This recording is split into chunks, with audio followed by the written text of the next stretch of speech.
আপনার ফেসবুক পেজে আপনি চাইলে কিন্তু আপনার ইউটিউব চ্যানেলটাকে যুক্ত করতে পারবেন। এতে করে আপনার ফেসবুক পেজে ফলোয়ার যেমন বাড়বে তেমনটি কিন্তু ইউটিউবে সাবস্ক্রাইবার সংখ্যাও বাড়বে। এক ডিলে দুই পাখি মারতে পারবেন। ইন্টারেস্টিং কাজটি আমি শিখিয়ে দিচ্ছি।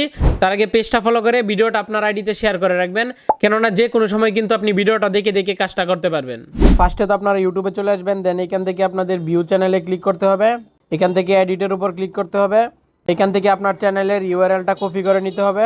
কপি করা হয়ে গেলে চলে আসবেন ফেসবুকে, তারপর এখান থেকে থ্রি ডটে ক্লিক করবেন।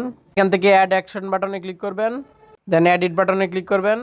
এখান থেকে হালকা নিচের দিকে স্ক্রল করবেন, দেখতে পারবেন ওয়াচ নাও নামে একটা অপশন, ওয়াচ নামে ক্লিক করবেন। এখান থেকে আপনার লিঙ্কটাকে পেস্ট করে দিবেন, দেন সেভে ক্লিক করে দিবেন। এবার কিন্তু আপনার ফেসবুক পেজের সাথে ইউটিউব চ্যানেলটা যুক্ত হয়ে গেছে। কেউ যদি আপনার ফেসবুক পেজে প্রবেশ করে ঠিক এরকম দেখতে পারবে। এখান থেকে ওয়াচ নাওতে ক্লিক করলে কিন্তু আপনার ইউটিউব চ্যানেলটাতে নিয়ে যাবে। এতে করে আপনার ইউটিউবে সাবস্ক্রাইবার সংখ্যা আগের থেকে অনেক বৃদ্ধি পাবে।